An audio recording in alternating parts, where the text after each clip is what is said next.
샬롬. 수요 예배에 참여하신 여러분들을 환영하고 축복합니다. 이 시간 주를 위한 이곳에 같이 찬양하시면서 수요 예배 온라인이지만 하나님께 올려드리겠습니다.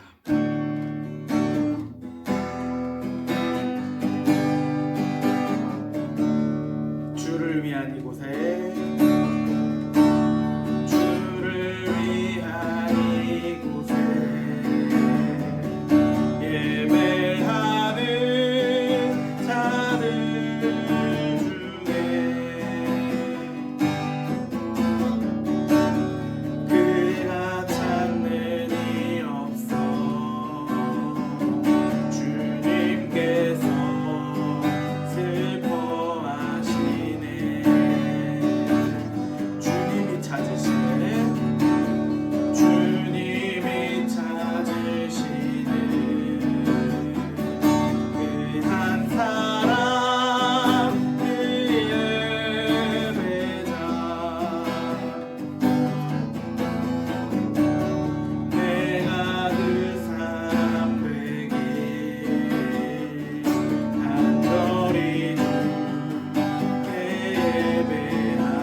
사도신경으로 우리의 신앙을 고백하겠습니다.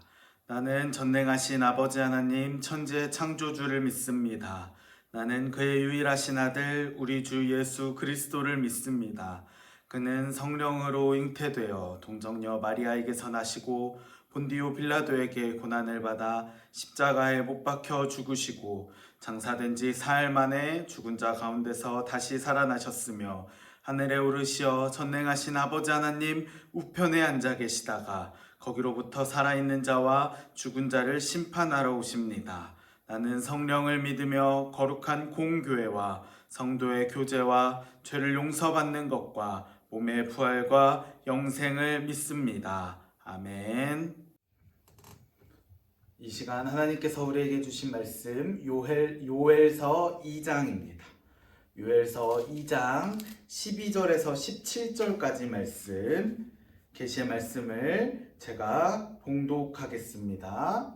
요엘서 2장 12절에서 17절까지 말씀입니다. 여호와의 말씀에 너희는 이제라도 금식하고 울며 애통하고 마음을 다하여 내게로 돌아오라 하셨나니 너희는 옷을 찢지 말고 마음을 찢고 너희 하나님 여호와께로 돌아올지어다. 그는 은혜로우시며 자비로우시며 노하기를 더디하시며 인애가 크시사 뜻을 돌이켜 재앙을 내리지 아니하시나니 주께서 혹시 마음과 뜻을 돌이키시고 그 뒤에 복을 내리사 너희 하나님 여호와께 소제와 전제를 드리게 하지 아니하시는지 누가 알겠느냐. 너희는 시온에서 나팔을 불어 거룩한 금시기를 정하고 성회를 소집하라. 백성을 모아 그 모임을 거룩하게 하고 장로들을 모으며 어린이와 젖 먹는 자를 모으며 신랑을 그 방에서 나오게 하며 신부도 그 신방에서 나오게 하고 여호와를 섬기는 제사장들은 낭실과 제단 사이에서 울며 이르기를 여호와여 주의 백성을 불쌍히 여기소서. 주의 기업을 욕되게 하여 나라들로 그들을 관할하지 못하게 하옵소서. 어찌하여 이방인으로 그들의 하나님이 어디 있느냐 말하게 하겠나이까 할지어다. 아멘. 샬롬. 오늘은 수요 예배 온라인으로 드려지고 있습니다. 벌써 명절 마지막 날입니다. 제가 촬영할 때는 연휴가 전이지만 지금 보고 계시는 여러분은 벌써 연휴가 끝나는 이 시간, 이때쯤이 아닐까 싶습니다. 그래서 그렇지만 이제 연휴가 끝나서 우리도 다시 평소에 그 패턴으로 돌아와야 할 텐데 또 힘들겠지만 화이팅해서 우리가 다시 일상으로 준비를 하시기를 바랍니다. 말씀으로 가볼까요? 오늘 말씀의 제목은 사순절의 의미입니다. 오늘부터 제 수요일이 시작이 되는데요. 오늘 이때쯤에서 지구 반대편에서는 카니발, 최대의 축제가 열리고 있습니다. 브라질에서 삼바 축제라는 그 축제가 세계적으로 엄청 큰 유명한 축제입니다. 이 삼바 축제의 공식 명칭은 리우데자네이루 카니발, 그러니까 브라질의 리우데자네이루에서 열리는 카니발 축제라는 것입니다. 카니발 중에 카니발이라 불려지는 이 리우 카니발은 열정적인 삼바춤, 화려한 가장행렬, 그리고 과다 노출, 광란에 가까운 무질서로 정평이 나 있는 그런 축제입니다. 아마 지금쯤이면 제가 지금 이 녹화를 할 때쯤이면 이 녹화를 하고 있을 시기에는 아직 유튜브에 그런 영상이 올라오지 않는데 작년 영상은 많이 올라와 있더라고요. 그런데 지금 영상을 보고 계시는 이때쯤이면 이 26년 리우 카니발의 영상이 아마 올라와 있지 않을까 생각이 듭니다. 그래서 이 모습을 보려고 전 세계에서 수많은 관광객들이 몰려들게 됩니다. 그런데 이 카니발이라는 축제를, 리우 카니발 축제를 자세히 한번 들여다보면 카니발은 라틴어 카르네발레에서 왔고, 카르네는 고기라는 말, 발레라는 말은 그만 또는 안녕이라는 말입니다. 그러니까 직역해보면 고기여 안녕, 이런 뜻을 가지고 있습니다. 그러니까 다시 사순절이 시작되면 40일 동안 고기를 먹지 못하기 때문에 금욕 생활이 시작이 되어야 하기 때문에 미리 고기를 많이 먹어두자라는 취지에서 시작된 축제가 바로 이 카니발, 리우 카니발의 그 어원이게 된 것입니다. 그 시작이 된 것입니다. 그래서 대부분 이 카니발 축제를 보시면 사순절 시작하기 3일 전, 일주일 전부터 펼쳐지게 됩니다. 그래서 이번 리우 카니발도 사순절의 시작과 겹치게 되는 것입니다. 이때 사순절이 시작되면 본격적인 절제, 금욕이 시작되기 때문에 마음을, 몸을 준비하기 위해서 시작된 이 축제. 미리 먹어두고 미리 할 일을 해두고 한바탕 축제를 벌이고 절제와 금욕을 준비하자. 이런 아주 괜찮은 그런 취지의 축제였습니다. 그러니까 결국 카니발은 사순절을 준비하기 위한 시작된 축제였는데 오늘의 카니발을 보시면 사순절 준비라는 취지와는 관계없이 먹고 마시고 즐기고 노는 그런 광적인 것에만 초점이 맞춰져 있습니다. 오히려 이때 한 해의 향락과 놀이의 절정을 만들어내고 있다는 것입니다. 그리고 뿐만 아니라 이 취지에 맞지 않게 카니발이 끝나도 더 이상 사순절을 지키지 않는다는 것이 문제라는 것입니다. 경건과 절제의 삶을 시작하지 않습니다. 마태복음 24장 38절 39절 보시면 홍수전에 노아가 방주에 들어가던 날까지 사람들이 먹고 마시고 장가들고 시집가고 있으면서 홍수가 나서 그들을 다 멸하기까지 깨닫지 못하였으니 인자의 임함도 이와 같으리라. 아멘. 이렇게 말씀하고 있습니다. 말세적 현상을 말씀하고 계신 것입니다. 노아가 홍수 심판의 경고를 받고 준비하고 있습니다. 그런데 사람들은 이것을 무시하고 먹고 마시고 장가 시집가는 일에 광적으로 몰두하고 있었다는 그런 말입니다. 오늘 우리 시대가 그렇습니다. 주님께서 재림하시겠다, 곧 재림하시겠다 말씀하십니다. 그래서 이를 깨어 근신하며 준비하라 말씀하고 계십니다. 그렇지만 사람들은 이 말씀을 무시하고 그저 먹고 마시고 즐기고 광적으로 향락에 빠져드는 모습만 남게 되었습니다. 특히 경건의 깊이를 더해야 할 이 사순절 바로 직전에 더욱 그렇게 향락에 빠져들게 되는 것입니다. 그리고 그렇게 빠져들고 사순절을 잊어버립니다. 여기서 우리 시대의 짙은 영적인 어두운 면모를 볼 수가 있는 것입니다. 사랑하는 여러분, 우리 성도들은 이런 세상에 휩쓸려서는 안 됩니다. 종말이 가까울수록 더더욱 경건을 연습하고 거룩한 삶을 살아야 한다는 것입니다. 바로 이 사순절에 더욱 우리의 경건을 돌아봐야 할 것입니다. 오늘이 26년 재수요일입니다. 명절 마지막 날이기도 하고 이제 사순절의 시작이기도 한 것입니다. 사순절에 대해서 나누고자 하는데요. 먼저 사순절이란 무엇인가요? 작년에도 나눴지만 사순절이란 말 헬라어로 테살코스테라는 말을 번역한 것입니다. 이 말의 뜻은 40일간의 기념일입니다. 그러니까 부활주의를 기점으로 역산해서 도중에 주일은 다 빼고 40일간의 주님의 고난과 부활을 묵상하며 경건하게 보내자, 이렇게 시작된 절기가 사순절인 것입니다. 올해 부활주일이 4월 5일입니다. 생각보다 좀 빠르죠? 오늘부터 사순절이 시작된 것입니다. 그러면 왜 하필이면 40일일까요? 성경을 보시면 40일은 경건한 삶과 관련된 상징적인 숫자가 40입니다. 대표적으로 주님께서 40일 동안 광야에서 금식하면서 공생애를 준비하시고, 모세도 40일간 시내산에서 금식하며 하나님의 말씀을 받은 준비를 하기도 하고, 이스라엘 백성들은 가나안 땅에 들어가기 전에 40년 동안을 광야에서 훈련받기도 했죠. 이렇게 40이라는 숫자는 하나님의 백성들이 그 경건을 상징하고 있습니다. 그래서 전통적으로 기독교는 한 해에 한 번은 40일 동안은 절제하며 경건을 힘써 연습하자, 이 뜻에서 사순절을 지켜오고 있는 것입니다. 그러면 사순절은 우리가 어떻게 지켜야 할까요? 초창기 초대교회 성도들은 이스라엘 백성들이 유월절을 지키면서 금식을 하는데 이것을 본받아서 부활절 전에 금식을 하고 철저하게 기도와 훈련을 했다고 합니다. 사순절은 이런 초대교회의 전통을 본받아서 금식하고 기도하는 일을 철저하게 지키게 되었습니다. 초창기 사순절이 만들어졌을 때 저녁 직전에 식사가 허용이 되었고 고기는 어떤 것이라도 먹을 수가 없었습니다. 14세기에 와서 많이 완화되기 시작했는데 이때 정오의 식사와 간단한 저녁 식사 정도가 허용이 됐다고 합니다. 이제 금식 기도보다는 절식 기도 정도로 완화가 되었습니다. 그리고 음주 가무를 삼가는 것, 연극 관람, 연애 소설을 읽는 것도 금지하고 화려한 옷을 입는 것도 피했습니다.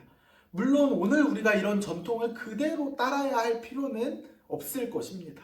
그러나 여전히 경건 생활을 위해서 두 가지는 우리가 지켜야 할 것입니다. 첫 번째로는 절제입니다. 먹기는 먹지만 먹고 싶은 그 욕망의 노예가 되지는 말자는 것입니다. 적당히 쉬고 재창조를 위한 문화생활은 하지만 향락과 즐기고자 하는 그 욕망에 빠져서는 안 된다는 것입니다.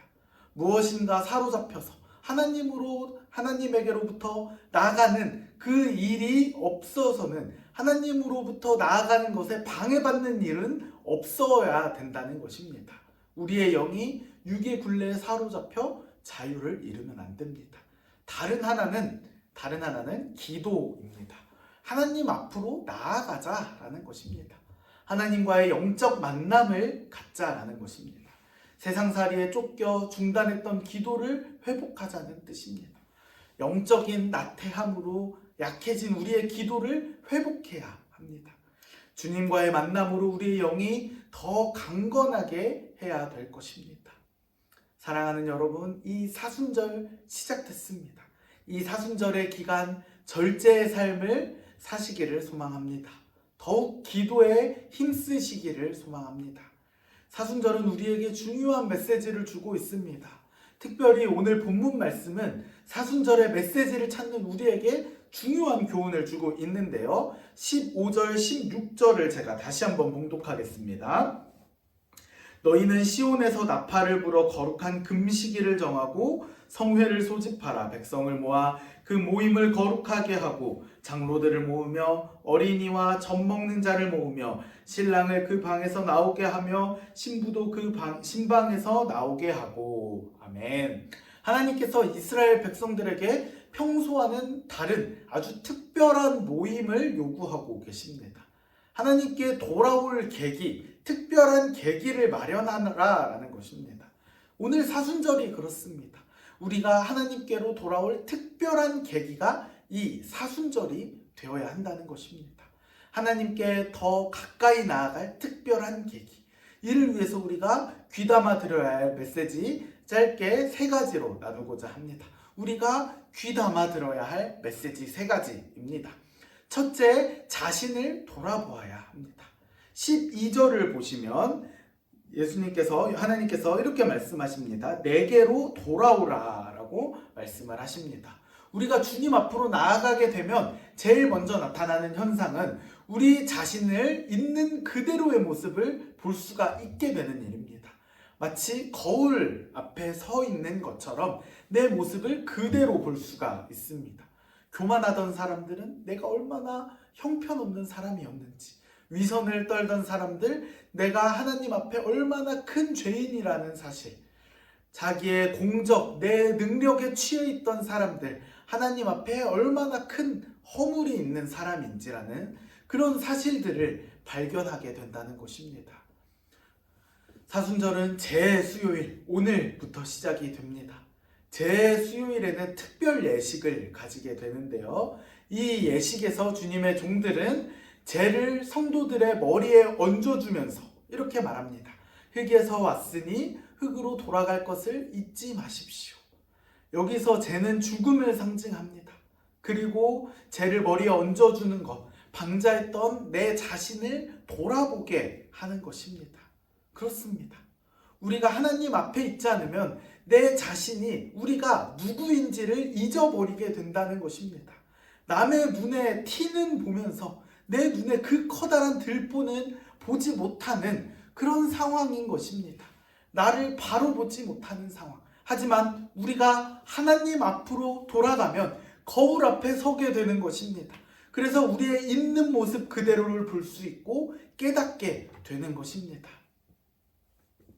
러시아의 문호 톨스토이를 기억하실 것입니다. 진정한 사나이가 되려면 세 곳을 다녀와야 한다라고 말을 했답니다. 첫째는 군대, 둘째는 병원, 셋째는 감옥. 이 세 곳을 다녀와야 한다고 합니다. 이 세 곳의 공통점은 자신을 새롭게 볼 수 있게 해준다라는 것입니다. 남자가 군대에 가서 고생을 해보면 내가 누구 도움 없이는 살 수 없는 힘없는 존재인지를 알 수 있습니다. 병원에 입원을 해보면 내가 얼마나 나약한 존재인지를 깨닫게 됩니다. 감옥에 가보면 내가 얼마나 큰 죄인인지를 돌아봐야 하는 것입니다. 톨스토이는 진정 자신이 어떤 사람인지를 바로 깨닫는 사람이야말로 사나이다운 사나이다 라고 말을 하고 있는 것입니다. 사실 많은 사람들이 자신이 누구이고 어떤 사람인지를 잊은 채 살아가고 있습니다. 그래서 교만하고, 그래서 죄짓고, 그래서 하나님 의지하지를 않습니다. 이 사순절에 우리는 하나님 앞에 서서 우리 자신을 돌아봐야 합니다. 하나님 앞에서 내가 누구인지, 내가 얼마나 큰 죄인인지 돌아보는 사순절 되기를 소망합니다. 두 번째입니다. 참회해야 합니다. 12절 전체를 봉독합니다. 여호와의 말씀에 너희는 이제라도 금식하고 울며 애통하고 마음을 다하여 내게로 돌아오라 하셨나니. 아멘. 하나님께서 보실 때 당시 이스라엘 백성들은 하나님 앞에 나와서 이렇게 엎드려서 통곡해도 시원치 않을 정도로 죄 가운데 빠져 있었던 상황이었습니다.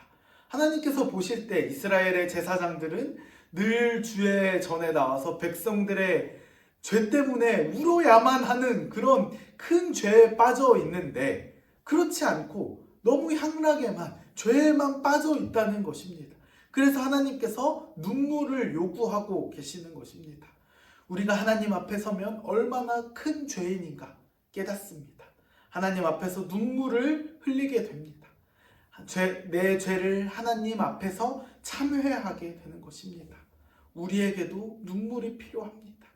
사랑하는 여러분, 하나님 앞에서 우리도 참회의 눈물이 필요합니다.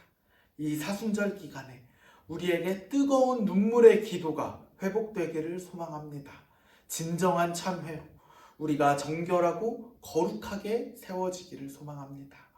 세 번째, 거룩을 회복해야 합니다. 16절로 가시겠습니다. 제가 봉독합니다. 백성을 모아 그 모임을 거룩하게 하고 장로들을 모으며 어린이와 젖 먹는 자를 모으며 신랑을 그 방에서 나오게 하며 신부도 그 신방에서 나오게 하고. 아멘. 하나님의 백성의 거룩을 회복하게 하라, 이 말씀입니다. 하나님께서 우리 하나님의 백성들에게 공통적으로 명하는 말씀, 내가 거룩하니 너희도 거룩하라. 여기서 거룩하라는 말의 뜻, 구별되라는 것입니다. 하나님께서 타락하고 패역한 이 세상과 철저하게 구별되셨듯이 이제 하나님의 백성이 된 우리들, 그 사람들은 이 세상 사람들과 구별되어야 한다는 말씀입니다. 우리가 거룩하게 되려면, 구별되려면 두 가지가 필요한데요. 하나는 그 거룩에 대한 열망이 우리에게 있어야 합니다. 연어는 신비로운 동물입니다. 자기가 태어난 자리를 다시 찾아가는, 어떤 개체들은 2년 만에, 또 어떤 개체는 심지어 5년 만에 자기 태어난 곳으로 돌아온다고 합니다. 태평양 한가운데를 휘젓고 다니다가 알을 낳을 때가 되면 강원도 산골짜기로 돌아와서 알을 낳습니다. 바위가 가로막고 폭포가 가로막아도 죽기 살기로 그 자리를 찾아오게 됩니다. 그 자리 물의 냄새를 맡고 찾아온다고 합니다. 그 자리로 가고자 하는 뜨거운 열망이 그렇게 할 수가 있게 되는 것입니다. 마찬가지로 우리 그리스도인들은 이 땅에 사는 동안 죄의 태평양 가운데 그렇게 헤엄치고 있다가 거룩에 대한 열망은 마음속에 가지고 있어야 하는 것입니다. 연어가 열망을 잃어버리면 다시 돌아올 수 없는 것처럼 우리 그리스도인들이 이 열망을 가지고 다시 하나님께로 언제든 돌아와야 하는 것입니다. 우리에게 주님처럼 살고 싶다, 주님 발자취를 따라가고 싶다, 그 열망, 우리 삶 속에서 주님의 향기를 내고 싶다라는 간절한 열망이 우리에게 회복되어야 할 것입니다. 다른 하나는 거룩한 삶을 위한 용기가 있어야 합니다. 하나님의 백성들은 답변을 잘해야 합니다. 하나님 앞에서는 yes, 세상에서는 no를 할 수 있어야 하는 것입니다. 이게 반대가 되면 큰일이 나죠. 이 세상이 유혹합니다. 부정부패를 저지르라고, 음란한 자리로 나아가자고, 거짓을 말하라고 유혹합니다. 그럴 때 우리가 no라고 말할 수 있어야 하는 것입니다. 그러려면 우리에게 용기가 필요합니다. 다른 사람들에게 no라고 했을 때 따돌림을 받습니다. 여러 가지 손해를 봅니다. 핍박도 받습니다. 그렇지만 포기해서는 안 된다는 것입니다. 하나님께서 함께 하실 것이고 하나님께서 도와주실 것입니다. 무엇보다 하나님께서 기뻐하신다는 그 사실을 잊지 말아야 할 것입니다. 사랑하는 여러분, 이 사순절 기간에 거룩을 회복하시기를 소망합니다. 거룩에 대한 열망이 다시 불타오기를, 거룩한 삶에 대한 용기가, 갈망이 다시 솟구치게 되기를 소망합니다. 사순절이 시작됐습니다. 영적으로 잠들어 있던 우리의 심령이 깨어나야 합니다. 하나님으로부터 멀어졌던 그 심령이 하나님께 더 가까이 다가갈 수 있기를 주님의 이름으로 축복합니다. 그러기 위해 우리 자신을 돌아보고 우리의 죄를 참회하고 우리 안에 거룩을 회복하는 그런 사순절 되기를 주님의 이름으로 축원합니다. 기도하겠습니다. 거룩하신 하나님 아버지, 제 수요일로 시작되는 이 사순절의 첫 문 앞에 겸손히 나아옵니다. 먹고 마시고 즐기기에 바빴던 우리의 삶을 멈추게 하시고 다시 하나님 앞에 나오는 시간 되게 하여 주시옵소서. 요엘 선지자를 통하여 말씀하신 것처럼 형식이 아닌 마음을 찢고 주께로 돌아오게 하옵소서. 주님, 이 사순절 동안 우리를 절제의 자리로 부르시는 주님, 욕망이 끄는 대로 살지 않게 하시고 육신이 원하는 것보다 영혼이 필요로 하는 것을 선택하게 하여 주시옵소서. 넘어질 때마다 다시 일으켜 주시고 흔들릴 때마다 말씀으로 바로 세워 주시옵소서. 예수님의 이름으로 기도드립니다. 아멘. 주기도문 하심으로 예배를 마치겠습니다. 하늘에 계신 우리 아버지, 아버지의 이름을 거룩하게 하시며 아버지의 나라가 오게 하시며 아버지의 뜻이 하늘에서와 같이 땅에서도 이루어지게 하소서. 오늘 우리에게 일용할 양식을 주시고 우리가 우리에게 잘못한 사람을 용서하여 준 것 같이 우리 죄를 용서하여 주시고 우리를 시험에 빠지지 않게 하시고 악에서 구하소서. 나라와 권능과 영광이 영원히 아버지의 것입니다. 아멘.